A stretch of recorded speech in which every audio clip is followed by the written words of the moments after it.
Welcome once again. हम लोग पढ़ चुके हैं paragraph number 1 to 8 Indian civilisation and culture का। इसमें हम आपको बता चुके हैं इंडियन सिविलाइजेशन एंड कल्चर क्या है। एक एसे है, अब तक हम लोग पढ़े इंडियन सिविलाइजेशन एंड कल्चर एक एसे है, एक निबंध है जो लिखा गया है महात्मा गांधी के द्वारा। साथ ही साथ हम लोग कुछ पैराग्राफ्स को और पढ़ चुके हैं। पैराग्राफ नंबर 1 to 8 पहले हम लोग पढ़ चुके हैं। आज हम लोग के सामने है पैराग्राफ नंबर 9, तो पैराग्राफ नंबर 9 से आज हम लोग पढ़ेंगे। द इंडियन सिविलाइजेशन, भारतीय सभ्यता, इंडियन भारतीय सिविलाइजेशन सभ्यता। The Indian civilisation as described by me. Describe का मतलब क्या होता है? डिस्क्राइब एक वर्ड है यहाँ पे, डिस्क्राइब यहाँ पे वर्ब के सेकेंड फॉर्म में है। डिस्क्राइब का मतलब व्याख्या करना, तो यहाँ पे Indian civilisation as described by me, भारतीय सभ्यता जिस प्रकार से डिस्क्राइब्ड बाय मी, जिस प्रकार से मेरे द्वारा व्याख्या किया गया है। यहाँ मी स्टैंड्स फॉर महात्मा गांधी। महात्मा गांधी कहते हैं कि भारतीय सभ्यता जिस प्रकार से मेरे द्वारा डिस्क्राइब किया गया है, हैज़ बीन सो डिस्क्राइब्ड, वो इसी तरीके से डिस्क्राइब किया गया है, व्याख्या किया गया है। बाय इट्स वोटैरीज, यहाँ पे एक वर्ड है वोटैरीज। वोटैरीज का मतलब है मानने वाला। तो भारतीय सभ्यता को मानने वाला कौन है? जाहिर सी बात है, we Indians are the votaries, we Indians are the votaries of Indian civilization, right. तो यहाँ कहता है the Indian civilisation as described by me has been so described by its votaries. भारतीय सभ्यता जिस प्रकार से मेरे द्वारा व्याख्या किया गया है, उसी प्रकार से यहाँ के वोटैरीज, मानने वाले लोगों के द्वारा भी व्याख्या किया गया है। नेक्स्ट लाइन में कहता है in no part of the world. In no part, part का मतलब क्या है? भाग। In no part of the world, दुनिया के कोई भी भाग में नहीं। एंड अंडर नो सिविलाइजेशन, और किसी भी सभ्यता के अंदर नहीं, किसी भी सभ्यता के अंदर नहीं। Have all main attain perfection, यहाँ पे मतलब है अटेन का मतलब प्राप्त करना। अटेन का मतलब क्या है? प्राप्त करना। तो महात्मा गांधी यहाँ पे एक बहुत जबरदस्त बात कहते हैं कि in no part of the world, दुनिया के किसी भी भाग में नहीं। एंड अंडर नो सिविलाइजेशन, और दुनिया की कोई भी सभ्यता में नहीं। Have all main attend perfection, सभी व्यक्तियों को पूर्णता मिला हो, सभी व्यक्ति परफेक्शंस को पा गए हों, सभी व्यक्ति पूर्ण हो गए हों, ऐसा दुनिया का कोई भी भाग नहीं है और ऐसा दुनिया का कोई भी सभ्यता नहीं है। क्या आप लोग कोई ऐसा गांव को जानते हैं जहां पे सब गांव का लोग चालाक हो? या फिर क्या आप लोग कोई ऐसा गांव को जानते हैं जहां पे सब गांव का लोग बेवकूफ़ हो? नहीं, बेवकूफ़ ऐसा कोई गांव नहीं है और पूरे गांव का लोग चालाक है, ऐसा भी कहीं नहीं है। तो महात्मा गांधी यही कहते हैं in no part of the world, दुनिया के किसी भी हिस्से में नहीं। एंड अंडर नो सिविलाइजेशन, और दुनिया की कोई भी सभ्यता में नहीं। Have all main attend perfection, सभी व्यक्तियों को पूर्णता मिला हो, ऐसा नहीं है। अगला लाइन हम लोग पढ़ते हैं।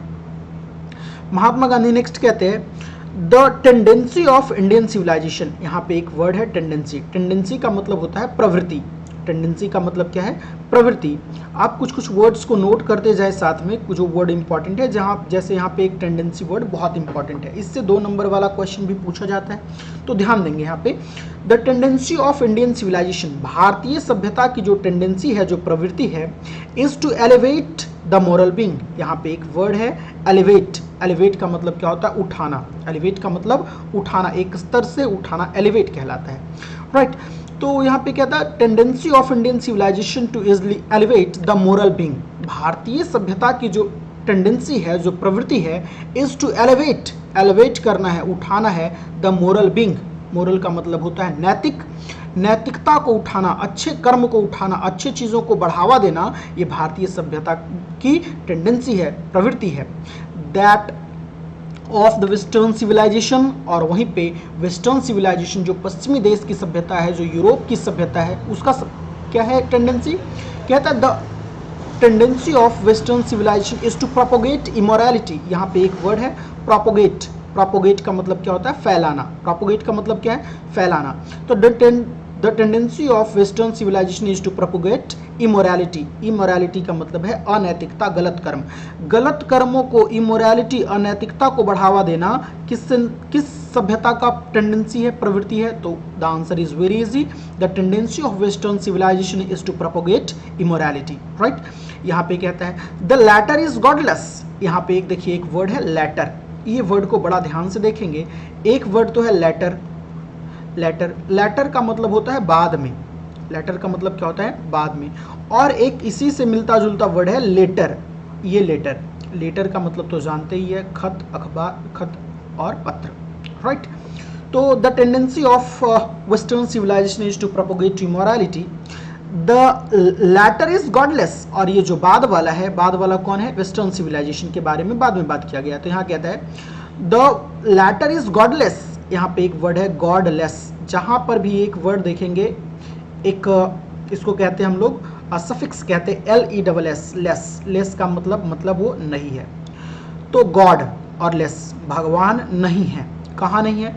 The latter is godless, latter का मतलब यहाँ पे क्या है? The western civilisation is godless. Western civilisation है वो गॉडलेस है, ईश्वर विहीन है, उसमें भगवान की कल्पना ही नहीं है। वेस्टर्न सिविलाइजेशन में भगवान नहीं है। द फॉर्मर इज बेस्ड, और फॉर्मर का मतलब होता है पहले का। ध्यान देंगे, ये वर्ड भी बहुत इंपॉर्टेंट है, फॉर्मर, ये वर्ड भी इंपॉर्टेंट है, फार्मर। फार्मर का मतलब क्या होता है? पहले का। फार्मर का मतलब क्या होता है? पहले का। और एक तो वर्ड जानते ही या FARMER, फार्मर, ये फार्मर का मतलब क्या होता है? किसान। तो वर्ड मीनिंग भी ध्यान आप देते चलेंगे, राइट।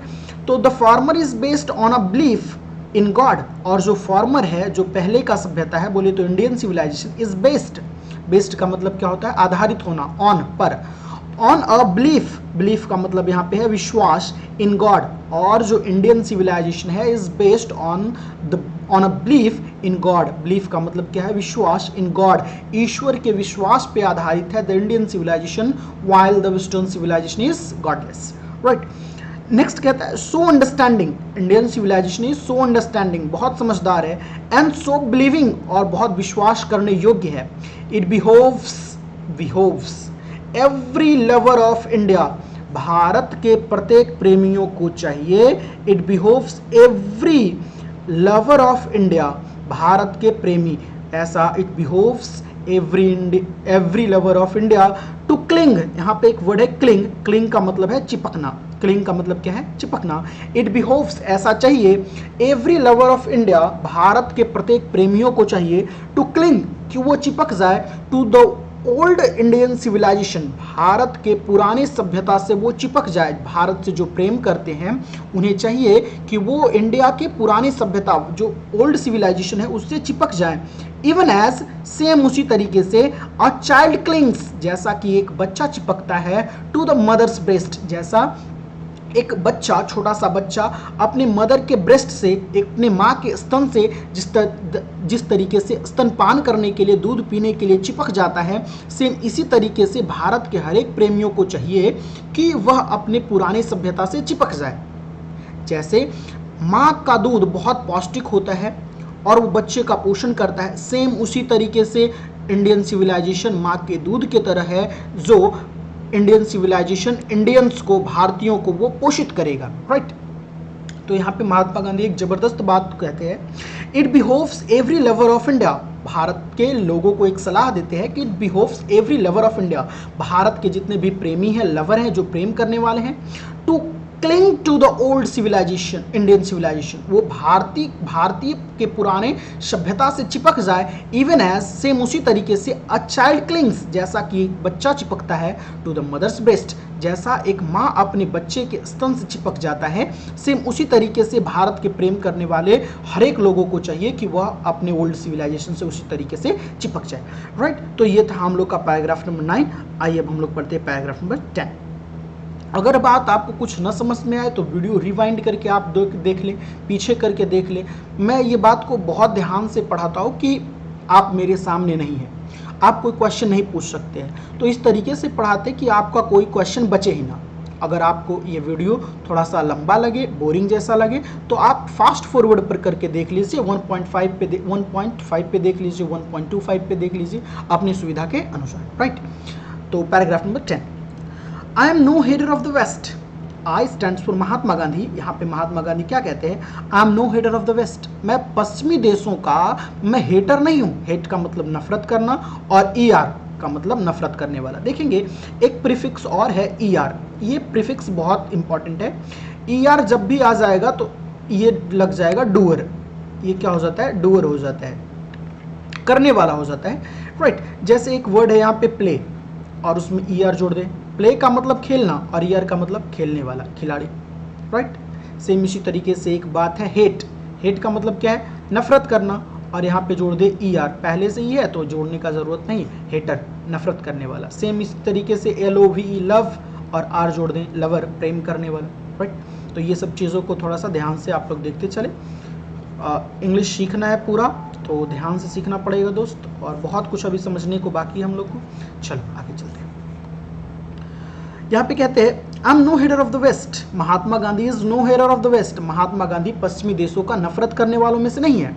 आई एम थैंकफुल, महात्मा गांधी कहते हैं मैं तो थैंकफुल हूँ, मैं तो धन्यवाद देता हूँ टू द वेस्ट, पश्चिम देश को मैं धन्यवाद देता हूँ, वेस्टर्न सिविलाइजेशन यूरोप को मैं धन्यवाद देता हूँ, फॉर मेनी अ थिंग, बहुत सारे चीज़ों के लिए, I have learn from the western literature, जो मैंने वेस्टर्न लिटरेचर से, वेस्टर्न के साहित्यों से जो मैंने सीखा है उसके लिए मैं तो थैंकफुल हूँ, धन्यवाद देता हूँ उन्हें।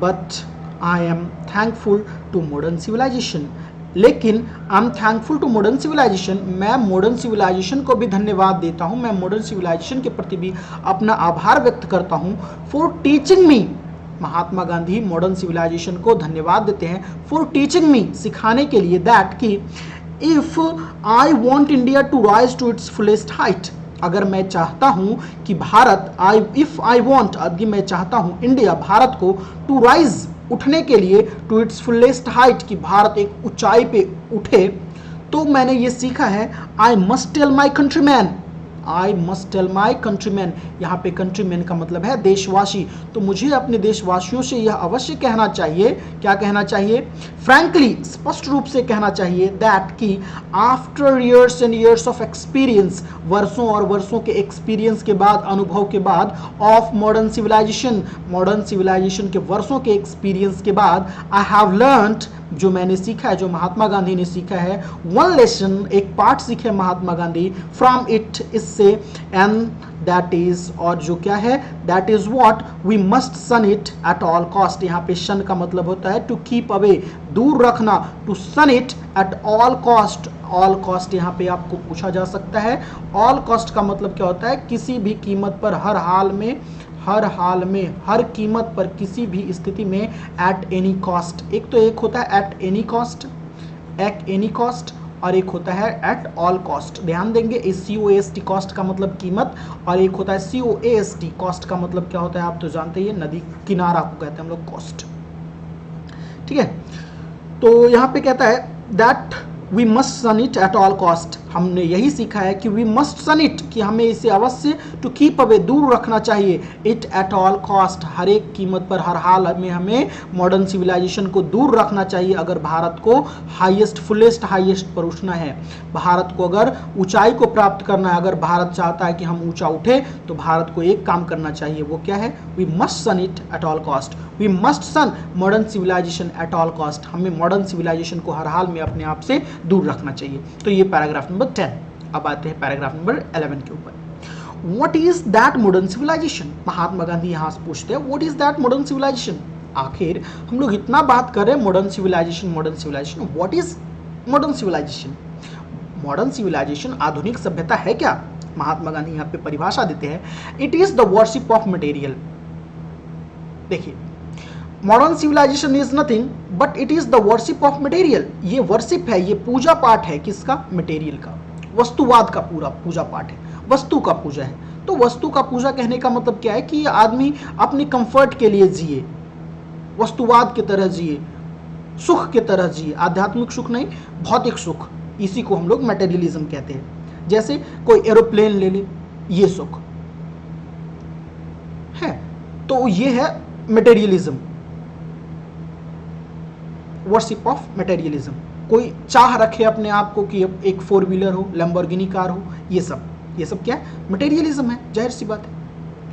Worship of the material, it is the worship of the brute in us, what is modern civilisation, यहाँ पे एक और बात कहते हैं। फर्स्ट पे तो बोलते हैं it is the worship of material, ये वस्तुवाद का पूजा है, वस्तु का पूजा है। It is the worship of the brute in us, एक ब्रूट का मतलब होता है क्रूरता, क्रूरता इनस, हम लोगों के जो अंदर की क्रूरता है उसका पूजा है मॉडर्न सिविलाइजेशन, और कुछ नहीं है। इट इज अनएडल्टरेटेड मटेरियलिज्म, यह शुद्ध अनएडल्टरेटेड मटेरियलिज्म है, वस्तुवाद है यह, और कुछ नहीं है। Modern civilization is nothing but materialism and it is the worship of brute in us, right. The modern civilization is nothing if it does not think at every step of the triumph of the material civilization। यदि material civilisation के बारे में modern civilisation ना सोचे तो यह कुछ नहीं है। हम लोग इन शॉर्ट कह सकते हैं कि modern civilization is nothing but the worship of material, modern civilization is also the worship of brute in us, right. अब पैराग्राफ नंबर 12, अब हम लोग पढ़ेंगे पैराग्राफ नंबर 12 पैराग्राफ में क्या कहता है, it is perhaps unnecessary, it is perhaps, perhaps का मतलब क्या है, शायद, परहैप्स का मतलब क्या है, शायद। यहाँ पे लिखने की जगह नहीं होती है तो लिखने से परहेज करते हैं, right. It is perhaps unnecessary, unnecessary का मतलब क्या है, अनावश्यक, अनावश्यक। आप चिंता न करें, ये सब का आपको पीडीएफ मिल जाया करेगा जिसमें सब वर्ड मीनिंग्स आपका लिखा होगा, ठीक है, तो आपको चिंता नहीं करना है। इट इज परहैप्स अननेसेसरी, यह शायद अनावश्यक है, इफ नॉट यूजलेस, यदि बेकार नहीं है तो ये अनावश्यक है।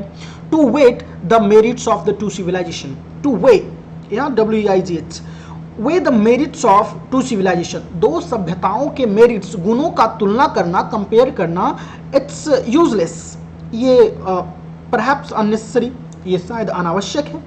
इट इज लाइकली दैट, ये ऐसा है कि that West has evolved, यह ऐसा है कि West has evolved, पश्चिमी देशों ने विकसित किया है, इवॉल्व किया है, a civilization, उसने एक सभ्यता को विकसित किया है, suited to its climate, जो उसके वातावरण को शूट करता था, ऐसा उन्होंने क्या इवॉल्व किया, एक ऐसा सिविलाइजेशन को इवॉल्व किया। मतलब जैसे एक वेस्ट सिविलाइजेशन है, वेस्टर्न सिविलाइजेशन है, और एक इंडियन सिविलाइजेशन है, राइट। तो कहते हैं वेस्टर्न सिविलाइजेशन कहाँ डेवलप्ड हुआ, जाहिर सी बात है वेस्ट में डेवलप्ड हुआ। तो महात्मा गांधी कहते हैं west has evolve a civilisation, इसने एक सभ्यता को जन्म दिया, सूटेड टू इट्स क्लाइमेट, जो इसके वातावरण को शूट करता था। ऐसा क्लाइमेट का मतलब क्या होता है, वातावरण, right. Suited to its climate, जो इसके क्लाइमेट को सूट करता था, जो इसके क्लाइमेट को सूट करता था, वो उसने वैसा अपना सभ्यता को बनाया। एंड सराउंडिंग्स, जो उसके आसपास को सूट करते थे वैसा बनाया। एंड सिमिलरली, और सिमिलरली, सिमिलरली का मतलब क्या है, उसी प्रकार से, सिमिलरली का मतलब क्या है, उसी प्रकार से, एक वर्ड्स इंपॉर्टेंट है ये सब। सिमिलरली, और उसी तरीके से, वी हैव अ सिविलाइजेशन, और हम भारतीयों के पास भी एक सिविलाइजेशन है, शूटेड टू आवर कंडीशंस, जो हमारी स्थितियों को शूट करता है। जाहिर सी बात है कि वेस्टर्न का सिविलाइजेशन जो है, वेस्ट का सिविलाइजेशन, वेस्ट को मुबारक, और हम लोग का सिविलाइजेशन हम लोग को मुबारक, हम लोग का अपना सिविलाइजेशन है जो हम लोग के कंडीशंस को सूट करता है। And both are good in their own respective spheres, and both are good, Mahatma Gandhi यहाँ क्लियर कहते हैं बोथ आर गुड, और दोनों सभ्यताएं अच्छी है, इन देयर ओन रेस्पेक्टिव स्फीयर्स, दोनों अपने अपने जगहों पे, अपने अपने रेस्पेक्टिव स्फीयर्स पे दोनों सिविलाइजेशंस अच्छे हैं। ये महात्मा गांधी का कहना है। Paragraph number 13, The distinguishing characteristic of modern civilization is an indefinite multiplicity of human wants। अब देखेंगे यहाँ पे मॉडर्न सिविलाइजेशन के महात्मा गांधी कैरेक्टरिस्टिक के बारे में बात करते हैं, गुणों के बारे में बात करते हैं। क्या कहते हैं, the distinguishing characteristic of modern civilisation, modern civilisation है जो आधुनिक सभ्यता है, उसके जो कैरेक्टरिस्टिक है, उसके जो गुण है, इज एन इनडेफिनिट, इनडेफिनिट का मतलब क्या होता है, अनियमित, अनिश्चित, मल्टीप्लिसिटी, बढ़ावा, ऑफ ह्यूमन वांट्स, मानवीय चाहतों का बढ़ावा है, वो क्या है, मॉडर्न सिविलाइजेशन है। What is modern civilisation, modern civilisation के डिस्टिंग्विशिंग कैरेक्टरिस्टिक क्या है, गुण क्या है, उसका एक गुण है कि ह्यूमन वांट्स को, मानव के चाहत को ये और बढ़ाता है, राइट। जैसे किसी के पास अगर मोटरसाइकिल हो तो वो मतलब वो 4 व्हीलर लेने के लिए एकदम तत्पर रहेगा, तो ये क्या दिखाता है, उसमें मॉडर्न सिविलाइजेशन का ये कैरेक्टरिस्टिक है एक, राइट।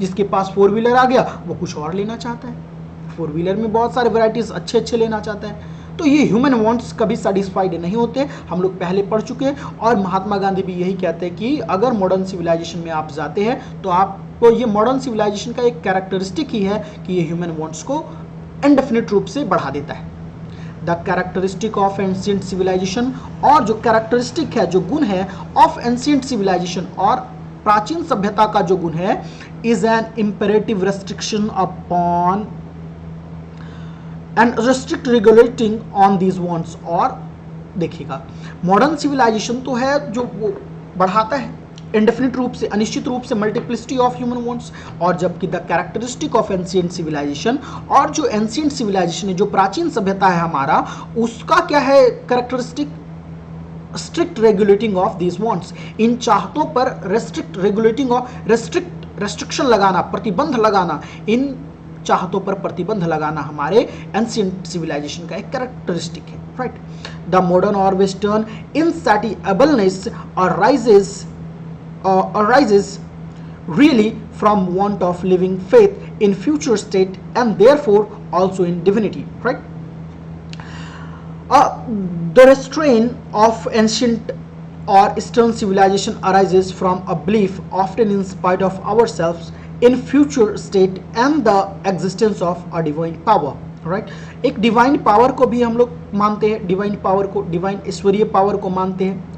तो हम लोग का ऐसा क्यों होता है कि हम लोग एक रिस्ट्रिक्शन लगा पाते हैं? कारण हम लोग डिवाइन पावर को मानते हैं, इसलिए हम लोग ऐसा कर पाते हैं, जबकि जो नहीं करते हैं वो नहीं कर पाते हैं, right. Paragraph number 40। Some of the immediate and brilliant results of modern inventions are too maddening to resist. Some of the immediate, कुछ जो इमीडिएट है, इमीडिएट का मतलब क्या होता है? तत्क्षण, तत्लक्षण। Some of the immediate and brilliant results, कुछ ब्रिलियंट रिजल्ट है, शानदार रिजल्ट्स हैं, परिणाम है, ऑफ मॉडर्न सिविलाइजेशन, आधुनिक सभ्यता का, वो क्या है? कहते हैं the brilliant results of modern civilisation inventions. Inventions का मतलब क्या है? आविष्कार। इन्वेंशन का मतलब क्या है? ये इन्वेंशन का मतलब है आविष्कार। Inventions are too maddening to resist, इतने मैडनिंग है, इतने चकाचौंध कर देने वाले हैं कि इसे रेजिस्ट नहीं किया जा सकता, इसे रोका नहीं जा सकता। कुछ तो इतने शानदार इनके इन्वेंशंस हैं, जैसे मोबाइल।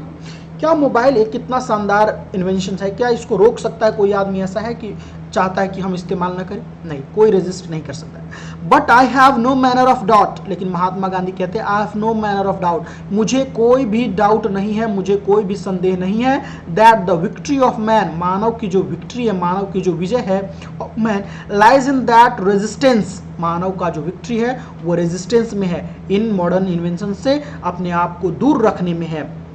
कहते हैं वी आर इन डेंजर, हम लोग, वी आर इन डेंजर, हम लोग खतरे में हैं, वी आर इन डेंजर, हम लोग खतरे में हैं, ऑफ बार्टरिंग। बार्टर का मतलब क्या होता है? इधर उधर करना। बार्टर का मतलब क्या होता है? इधर उधर करना, कुछ लेकर कुछ दे देना, ये बार्टर कहलाता है, right. We are in danger of bartering away, हम लोग खतरे में हैं, ऑफ बार्टरिंग अवे, हम लोग अदला बदली कर रहे हैं, किसका? The permanent good. परमानेंट का मतलब होता है हमेशा टिकने वाला, गुड, हमेशा टिकने वाले गुड को हम लोग बदल रहे हैं for a momentary pleasure. Momentary का मतलब होता है क्षणिक, कुछ समय रहने वाला, क्षणिक। मोमेंट्री प्लेजर, प्लेजर का मतलब होता है आनंद। तो हम लोग ये एक्सचेंज कर रहे हैं। क्या एक्सचेंज कर रहे हैं? महात्मा गांधी क्लियर कहते हैं कि we are bartering away the permanent good, हमेशा अच्छाई को, जो हमेशा अच्छा होने वाला है हम लोग की तरफ से, वो हम लोग दे रहे हैं और बदले में ले क्या रहे हैं? For a momentary pleasure. Momentary का मतलब है क्षणिक और प्लेजर का मतलब है सुख। हम लोग क्षणिक सुख के लिए एक बड़े से भाग को हम लोग बार्टर कर रहे हैं, बेच रहे हैं। हम लोग हमेशा खुश रहने के बजाय हम लोग थोड़ा सा वर्तमान में थोड़ा सा खुश रहना चाहते हैं, मोमेंट्री प्लेजर हम लोग चाहते हैं। अब paragraph number 15। Just as in the west, same west के जैसा, they have made wonderful discoveries, they have made, उन्होंने बनाया है, just as in the west, जैसा कि पश्चिम में बनाया है, they have made wonderful discoveries, एकदम शानदार डिस्कवरीज किया है, खोज किया है, इन थिंग्स मटेरियल, वस्तु के क्षेत्र में, वस्तुवाद के क्षेत्र में। सिमिलरली, उसी तरीके से Hinduism has made still more marvellous discoveries in things of religion of the spirit of the soul. Mahatma Gandhi कहते हैं कि जैसा वेस्टर्न सिविलाइजेशन में थिंग्स के क्षेत्र में, चीज़ों की खोज में, वस्तुवाद के क्षेत्र में जिसने उतना डेवलप किया है, वो इन्वेंशंस किया है, डिस्कवरीज किया है, सेम उसी तरीके से हिंदुइज्म, भारतीय सभ्यता ने भी बहुत शानदार, उससे भी शानदार डिस्कवरीज किया है, खोज किया है, इन थिंग्स ऑफ रिलीजन, धर्म के क्षेत्र में, ऑफ स्पिरिट, आत्मा के क्षेत्र में, ऑफ सोल, आत्मा के क्षेत्र में, राइट, आत्मा के क्षेत्र में भारत भी अधिक खोज किया है, तो ये कहते हैं महात्मा गांधी। अब पैराग्राफ नंबर 16 आज का ये अंतिम टॉपिक हो, मतलब पैराग्राफ होगा, इसके बाद का पैराग्राफ हम लोग अगले क्लास में करेंगे, right.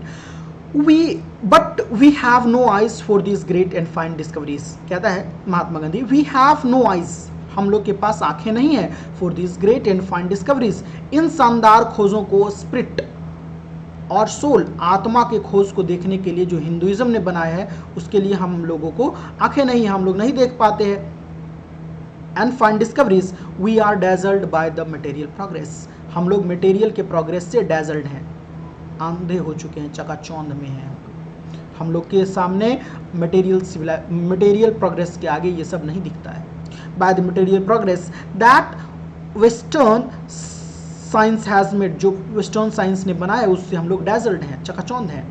I am not enamoured of that progress, मैं उस प्रोग्रेस से इनॉर्मर्ड नहीं हूँ। महात्मा गांधी कहते हैं I am not enamoured of that progress, in fact वास्तव में, इट ऑलमोस्ट सीम्स एज, ये वास्तव में इट ऑलमोस्ट सीम्स, ऐसा लगता है कि एज दो, ऐसा जैसे कि गॉड इन हिज विजडम, भगवान अपने बुद्धि से, हैज प्रिवेंटेड, उसने बचा कर रखा है इंडिया, भारत को, from progressing along those lines, Bharat ने खुद मटेरियल के क्षेत्र में भारत को आगे बढ़ने से, ऐसा लगता है महात्मा गांधी को जैसे वह अपने बुद्धि से भारत को रोक रखे हैं, सो दैट, ताकि it might fulfil it's special mission, ताकि यह अपने स्पेशल मिशन, जो खास मिशन है, उसको फुलफिल कर सके, resisting the onerous of materialism, कि वो ऑनरस ऑफ मटेरियलिज्म, जो ऑनरस है, जो धड़ल्ले से मटेरियलिज्म आ रहा है, उसको वो क्या कर सके, रेजिस्ट कर सके, उसका प्रतिरोध कर सके, उसका रोक लगा सके। तो ये था हम लोग का पैराग्राफ नंबर